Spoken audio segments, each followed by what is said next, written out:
Hoje eu estou aqui com o Júnior, personal trainer, que vai dar várias dicas de treino pra gente. Obrigada pela sua presença. Obrigado a você, Débora, pelo convite. Vai ser um prazer esse bate-papo. A gente vai conversar um pouquinho sobre treino durante o emagrecimento, né? A maioria dos meus pacientes me procuram para perda de peso. Como é que a gente pode ajudar esse paciente na perda de peso? Sim, hoje em dia uma das maiores dificuldades que eu tenho em relação à perda de peso e emagrecimento sobre meus pacientes é convencê-los que a intensidade é muito mais importante que o volume. No caso, na relação do treino, né? Evitar exercícios uniarticulares, promover exercícios que tenham um gasto calórico muito maior. E estimular sempre a massa muscular, né? Que essa conscientização da massa muscular é muito difícil. Hoje a gente sabe assim os benefícios que a massa magra tem de estrutura mesmo, né? De melhorar a vida desse paciente, de prevenir a osteoporose, de melhorar o gasto metabólico, melhorar todo o perfil, diminuir o risco de infarto, de AVC, de pressão arterial. Como é que você, nos seus treinos, você estimula esse ganho de massa muscular? Então, em relação a treinos, sempre priorizando treinos não tão longos, né? Priorizando sempre a intensidade, treinos de repetições no máximo de 8 a 10 repetições. Não é que você não ganhe massa muscular com treinos com volumes muito altos. Sim, você pode ganhar, mantendo a intensidade. Só que hoje, principalmente em muitos estudos, já vem relatando que 1 quilo de massa muscular você consegue queimar 75 calorias por hora. Em relação à gordura, você queima 3,5. Então, se você priorizar muito mais o ganho de massa magra hoje em dia, você vai ter um ganho muito maior de queima calórica, em repouso, né? É muito importante você passar isso para o paciente, às vezes é muito difícil. Porque antigamente a gente tinha aquela questão de, olha, você precisa perder gordura. Né? E o paciente perdia gordura, perdia água, perdia músculo, perdia tudo. Sim. E depois, para você manter essa perda de peso, é muito pior, porque o paciente não tem músculo para queimar. Sim, né? claro. Que foi o que você falou. Em relação a HIIT, né, que são os treinos de alta intensidade, explica um pouquinho como é que é esse treino. Esse treino já é um treino bem longo, já vem desde a época do Tabata, né, de 1980, que são treinos intervalados de alta intensidade. Você priorizar sempre a intensidade durante o treino. O Tabata, o HIIT, né, que é o que vem da raiz do estudo, é um treino curto, de máximo 5 minutos, de 20 segundos de intensidade por 15 de descanso. Já promovendo várias adaptações, ajudando a auxiliar no ganho de massa muscular, podendo ser feito em qualquer local. Na pandemia eu venho realizando muitos esses treinos também.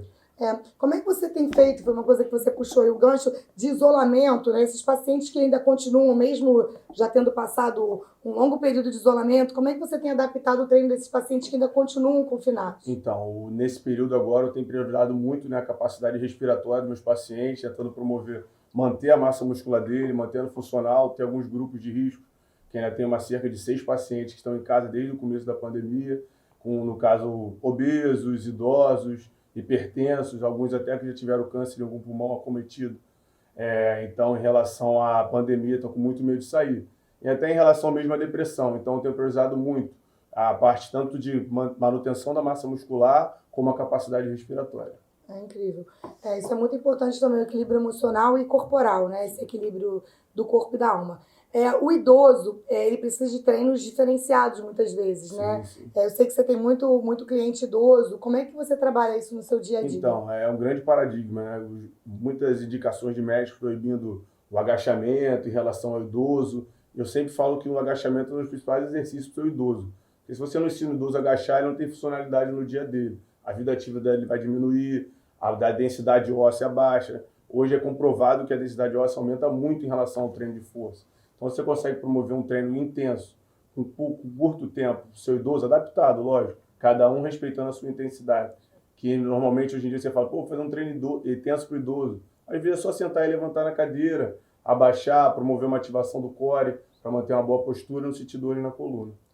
Você falou uma coisa importante, a gente pega esses pacientes obesos que tem muito pouco músculo, né, segurando, sustentando a coluna, muito pouca força abdominal. Como é que você trabalha a questão de abdômen para esse paciente conseguir ter uma postura melhor? Sim. A prioridade sempre quando a gente fala em relação à postura é o core e alongamento bem dos posteriores de coxa, manter uma manutenção maior de ativação de glúteos para o paciente poder ter uma mobilidade. Muitas vezes o paciente é encurtado, então é muito difícil você promover uma postura melhor nele.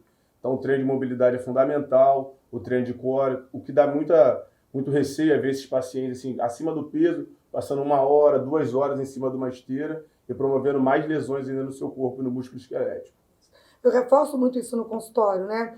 Você sempre buscar um educador físico, uma pessoa que te oriente, para você não ter lesão, porque é muito complicado, às vezes o paciente faz as coisas da cabeça dele e pega, ao longo do tratamento você consegue fazer com que o paciente faça uma lesão e fique sem fazer exercício físico, né? Sim, sim. Isso me dói muito ter que ver o paciente falando, não posso fazer porque eu fiz uma lesão no joelho. É complicado e tudo eu acho que dá para adaptar. Sim, claro, claro. Principalmente mulheres, tem a relação do ângulo que é a compressão que acomete mais os joelhos. E quando estão acima do peso, vejo a maioria das mulheres acima do peso na esteira. Então aumenta a relação do impacto, tanto na lombar, coluna, paravertebrais, e acometendo diversas lesões no seu joelho, né? Acho que no dia a dia, assim, a gente precisa buscar fazer uma coisa orientada, né, para ter um bom resultado e não ter lesão.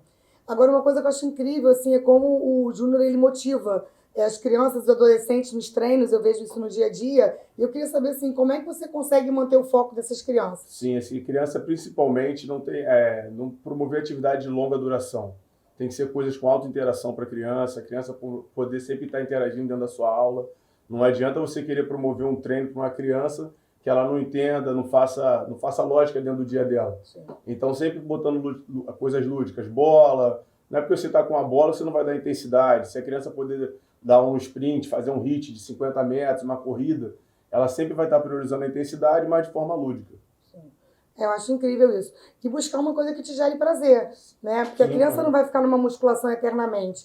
Uma outra coisa que me veio à cabeça aqui, que eu acho interessante, é o seguinte: e a musculação? Tem idade proibida para isso? Não, totalmente diferente. Tem aquela mística, às vezes, que criança, né, vai deixar de crescer por conta da musculação. Isso é uma coisa que não tem lógica nenhuma. Fala assim, os atletas olímpicos de ginástica olímpica fazem muita força e são pequenos. Não, é uma autosseleção que é feita dentro do esporte. Você nunca vai ver numa Olimpíada uma pessoa que não é bem sucedida ou que não tenha ganhado alguns títulos se não tiver, se não for pequena em relação à característica do grupo do esporte que pratica ali. A criança, hoje em dia, auxilia muito o treino de força no crescimento. Todos nós crescemos em relação em direção à gravidade, né, a favor da gravidade. Então, se você contrai os músculos em relação ao osso, você abre os poros de cálcio, você aumenta a absorção de cálcio, então vai auxiliar totalmente no crescimento dessa criança. Então, normalmente, para criança e adolescente, eu costumo fazer um atestado sempre exigindo da academia um educador físico, sempre com aquela criança, né, com aquele adolescente, porque aí você vai ter menor risco de lesão. Eu queria agradecer muito, Júnior, a sua presença. Acho que vai ajudar muito os meus pacientes no dia a dia. E eu acho que a maior dica que fica aqui pra gente é que o exercício físico é fundamental nesse processo, né, de melhoria de qualidade de vida. Qualidade de vida, longevidade, ainda mais agora que a gente tem vivido muito mais, a faixa etária de idosos, né, já está bem maior na nossa sociedade, pode dar muito mais qualidade de vida para os nossos idosos. Obrigada.